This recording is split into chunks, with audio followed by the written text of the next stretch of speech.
Добър вечер на всички. Радослав Иванов се казвам, архитекция. Първо искам да поздравя младите колеги, които са инициирали това мероприятие и въобще цялата кампания, защото очевидно, че проблемът е много концептуален. В смисъл, това с конкурсите и резултатите от личните на такива са ясни, мисля, че за всички професионалисти. Второто, което искам да се обърна към архитект Лилов, е, че САП, като една организация, мисля, че има достъп до всички членове на КАП и до техните имейли. Има собствен уебсайт и не могат да разберат защо вестник култура трябва да е органа на САП. Ако някой може да знае...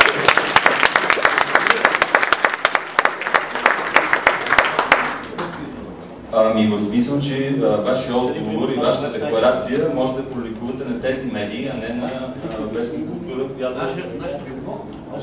Вашия отговор на кое? На писмото на колегите. Това, за което са събрали тук. Ние отговаряме на писмото. Аз няма да съм бил явно последния час. Приятел, може ли да изясня някой раз? Да, разбира се. Така. Ние не отговаряме на писмото на трансформаторите. Ние отговаряме на запитване от Съюза на съвет на архитект на Европа. От тях получихме запитване и ние на тях отговаряме. И ние публикувахме този отговор в култура. Което те четат, или? Попратиме до съвет на архитект на Европа. Още по-адекватно. Това беше съществено уточнение. Съвета на Европа там на архитектура. Не, те четат вестник Култура! Тъй като колегата правилно става въпроса, ще окачим и за нашата това е просто... Да, ще окачим и там. Не е проблем да се качи. Така.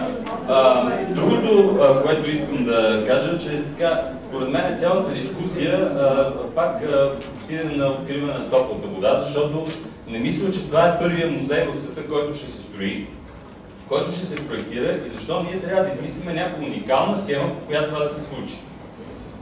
Музеи се строят в света сега много, защото е криза и единствено такива пари се харчат. И няма нищо лошо да почерпим опит как се прави това интердисциплинарно, общо, с включване на колегите, които са художници, изкуствоведи, куратори на такива изложби и центрове. Така че има отъпкана пътека за това нещо и не виждам какъв е проблема с тази общност, да се направи едно истинско задание и да се направи един конкурс. И не съм съгласен с това, което се казва в писмото на САП, че не се прави такъв конкурс, защото нямало пари за музея утвърдени и ще направим конкурса без да има пари. Нещо няма в писмото на САП. И в едно писмата имаше такова нещо, че не е правено... Вземи писмото, прочети. Ще си купа вестник култура на Влезте в сайта на вестник култура. Има такъв култура. Така че да се концентрираме върху все пак това е Съюза на архитектите. От тук нататък не виждам проблема да се направи едно истинско задание и съм сигурен, че голяма част от колегите биха участвали в един такъв престижен конкурс, защото в края на краищата това е нещо уникално на този етап в България. И много колеги биха участвали в един такъв архитектурен конкурс, дори той да не е платен. Така че в този случай парите не виждам как влияят на цялото нещо.